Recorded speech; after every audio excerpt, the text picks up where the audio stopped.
Why saying no feels so hard and how setting boundaries can help. Hit subscribe and like to stay updated with Mind Health and You for more content on mental health and self-care. Ever feel guilty or anxious about saying no? You're not alone. Many of us struggle to say no, even when it affects our mental health, often from fear of letting others down, avoiding conflict, or simply feeling obligated. Today, we're exploring why setting boundaries makes saying no easier and how it can actually improve your relationships and well-being. Disclaimer: this video is for informational purposes only and not a substitute for professional advice. Please consult a licensed professional if you're struggling with mental health issues. Why saying no is so hard? Why is it that saying no can feel impossible? Many of us grow up learning that no is a negative word. But constantly saying yes to please others can leave us overextended and resentful.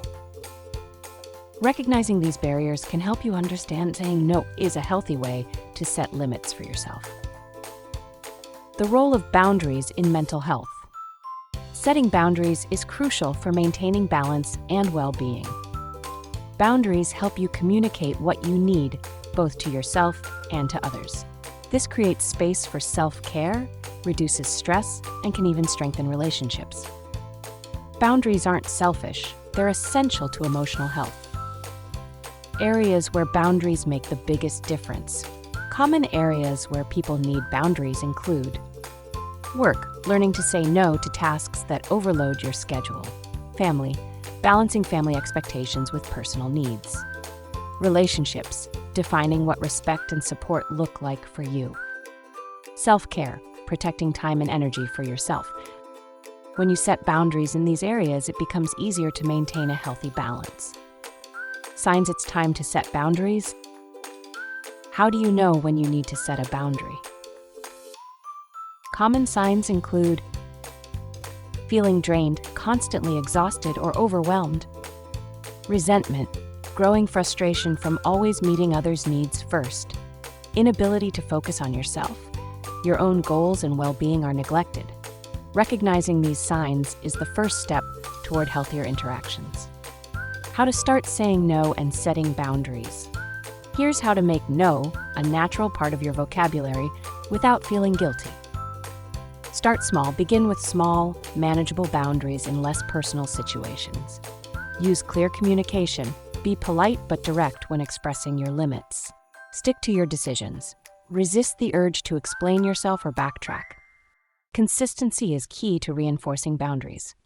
Practicing these steps helps you say no more confidently and preserve your mental health. Handling reactions to your boundaries. Sometimes people may react poorly when you set new boundaries. It's essential to remember that these reactions reflect their adjustment process, not your worth. By standing firm, you communicate your needs effectively and create room for positive, respectful relationships. Final thoughts. Learning to say no is a skill that takes practice, but it's worth it.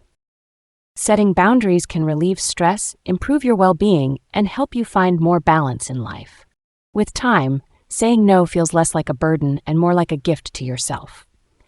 If you found this video helpful, please like, subscribe to Mind Health and You, and share it with anyone who could use support in setting boundaries.